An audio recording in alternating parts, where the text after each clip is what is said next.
શામળાજીમાં મેશ્વો ડેમની protection wall તૂટી છે। ભારે વરસાદ બાદ ડેમની પ્રોટેક્શન વોલ તૂટી છે। પ્રોટેક્શન વોલની ગુણવત્તા સામે અનેક સવાલ ઊભા થઈ રહ્યા છે કે આખરે કઈ ગુણવત્તાની આ પ્રોટેક્શન વોલ બનાવવામાં આવી છે।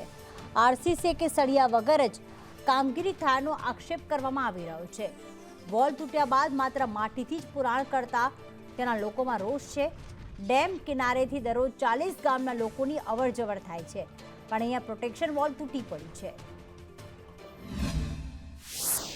શામળાજી અને ઉપરવાસના ભારે વરસાદના કારણે મેશ્વો ડેમમાં ભારે પાણીની આવક થઈ છે। મેશ્વો ડેમથી દેવરી ઓરી તરફ જવાનો જે રસ્તો છે ત્યાં આવેલી પ્રોટેક્શન વોલ એ ધરાશાયી થઈ છે। આ જ રસ્તે 40 ગામના લોકો રોજ અવરજવર કરતા હોય છે, રાહદારી હોય છે, વાહનો સાથે અવરજવર કરતા હોય છે, ત્યારે આ રસ્તા જાણે બંધ થયા છે।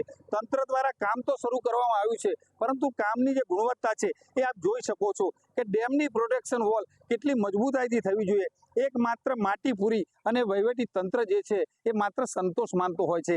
આ જગ્યા ઉપર ફરીથી એસટી બસ અથવા ટ્રક કોઈ જો ભારે વાહન નીકળે તો આ તરફ નમી ડેમમાં પડી જવાની પૂરેપૂરી સંભાવના છે। ત્યારે આ પ્રકારે જ્યારે હલકી ગુણવત્તાવાળા કામ તંત્ર દ્વારા થતા હોય છે ત્યારે આ પ્રકારની ઘટનાઓ સામે આવતી હોય છે। ત્યારે તંત્ર જાગૃત થાય અને આ જે હલકી ગુણવત્તાવાળા કામ છે એ સારા કામ કરે અને આ જે રસ્તો છે એ પૂર્વવત કરે એવી સ્થાનિક લોકોની માંગ રહેલી છે।